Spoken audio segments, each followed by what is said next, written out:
시간에는 스케치에서 구속 주는 방법에 대해서 확인해 보도록 하겠습니다. 자, 이 구속을 주실 때에는 디멘전과 컨스트레인이라는 조건으로 구속을 넣어 주실 수가 있는데, 우선 디멘전으로 구속 넣는 방법에 대해서 소개해 드리도록 하겠습니다. 자, 현재 나타나 있는 좌표가 보이시고요. 이 사각형에 대한 구속을 주고자 합니다. 이 사각형에 대한 구속을 주시는 방법은 여러 가지 방법이 있는데, 이 중에서 이제 여러 가지 방법들을 하나하나씩 진행해 보도록 하겠습니다. 우선 구속을 주기 위해서는 항상 Show All Constraint이라는 버튼을 눌러 놓고 시작을 해 주셔야 돼요. 자, 왜냐면 지금 보여지는 게 이렇게 별도에 대한 구속들이 이렇게 기본적으로 추가가 되어 있어요. 그래서 추가되어 있는 구속에서 이제 여기에다가 디멘전으로만 구속 주는 방법에 대해서 지금 설명드리기 위한 거니까 어떻게 구속을 주는지 한번 알아보도록 하겠습니다. 자, 인폴디드 디멘전이라는 기능만으로도 구속을 다 넣어 주실 수가 있는데, 현재 이 위치에 스케치에 대한 구속이 4개가 필요하다고 나타납니다. 자, 4개에 대한 구속 조건을 넣어야 되는데, 자, 어떤 식으로 4개를 넣어야 되는지. 자, 우선 라인을 선택을 하고요. 이렇게 옮겨보니까 너무 자유롭게 옮겨지는 것을 확인할 수가 있습니다. 인폴디드 디멘전을 통해서 현재에 대한 라인을 클릭을 합니다. 그리고 두 번째로 다시 한번 클릭을 합니다. 자, 이번에는 2개의 컨스트레인이 남았다고 표현이 되죠. 이 라인과 이 센터에 있는 좌표, 축, 그리고 이 부분도 마찬가지죠. 이 라인과 커브에 대해서 축을 선택을 합니다.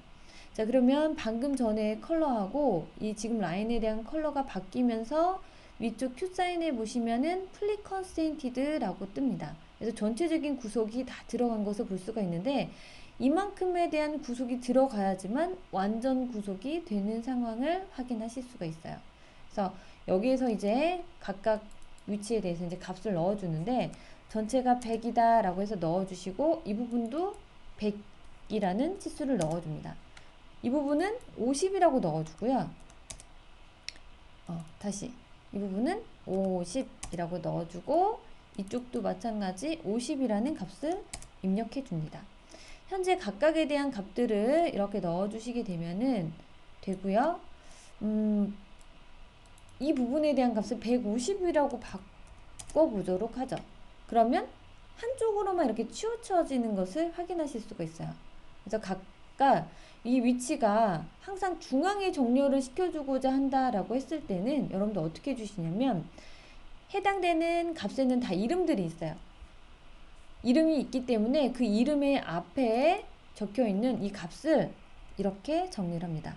P6이라는 값은 항상 절반만큼을 여기에다가 배치를 해라 라고 하게 되면은, 이 부분에 대한 값이 100이라고 표현을 하던지 50이라고 표현을 하던지 각각에 대한 내가 원하는 값으로 넣던지 항상 그것의 절반 값으로 유지가 되기 때문에 이 위치에 대해서는 센터로 표현이 되는 것을 확인하실 수가 있습니다.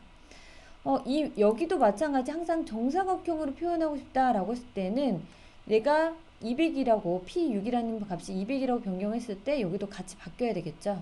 이러실 때는 어떻게 넣어요? P6이라는 값을 넣어주시면 이 값이 변경이 됐을 때 150이다 라고 변경되어 있을 때 이 부분도 같은 길이 값으로 표현이 되겠죠. 그런데 여기 값이 어떻게 되죠? 이 부분에 대한 값이 안 쫓아갑니다. 그래서 여기는 P8이라고 해서 값을 넣어주시게 되면은, 자, 하나의 값만 핸들링하면 전체적인 색의 치수가 알아서 변경이 되는 상황을 확인을 하실 수가 있죠. 그래서 내가 원하는 값을 사칙 연산을 통해서 해당되는 밸류 값에 대한 이름을 적용을 해주셔서 수식을 이용해서 넣어두시면 이렇게 간단한 제어가 되는 것을 확인해 주실 수가 있습니다. 자, 이렇게 해서 수식값을 넣어서 이제 제어하시는 방법이 있고요. 자, 이번에는 좀 더 간편하게 좀 제어를 하고 싶다라고 할 때에는, 자, 센터 정렬이 되셔야 되거든요. 그래서 구속 조건 넣는 것 중에 여기 위치에 보시면은 컨스트레인이라는 버튼이 있어요. 이 버튼을 눌러서 현재 라인을 클릭하고 그리고 점을 클릭을 해줍니다. 자, 이 위치에서 살짝 기다려 주시면 점점점 떴을 때 첫 번째 버튼 클릭. 그래서 이 위치에 대한 포인트를 작업을 해주시면, 자, 미드 포인트를 잡을 수 있는 구속 조건이 뜹니다. 자, 미드 포인트가 설정이 되고 여기 또한 마찬가지 현재에 대한 이 포인트로 클릭을 해주시면 미드 포인트로 정의가 되는 것을 확인해 주실 수가 있겠죠. 그러면 방금 전에는 수치상으로 값을 제어를 했는데 자, 여기에 값이 200이다 라고 해서 넣어 주셨을 때는 자, 이렇게 값이 옮겨지는데 이쪽 부분은 안 옮겨지죠. 여기는 또 치수를 넣어야 되냐? 또 아니죠. 컨스트레인 조건에서는 이 라인과 이 라인에 대해서 길이가 같다라고 제어를 해주시게 되면은 정사각형이 이렇게 간단하게 표현이 되는 것을 볼 수가 있습니다. 그래서 치수값만이 아닌 여기에 대한 구속 조건을 넣어서 표현을 같이 해서 구속을 넣어주시게 되면은 좀 더 간편한 핸들링을 해주실 수가 있다라는 점을 여러분들이 기억해 주시고 이런 값의 핸들링처럼 여러분들이 구속을 넣어주시면 나중에라도 재편집하실 때 좀 더 편리하게 작업을 진행해 주실 수가 있습니다. 좀 더 세부적인 구속 조건에 대해서는 그 다음 동영상에서 설명을 이어서 진행하도록 하겠습니다.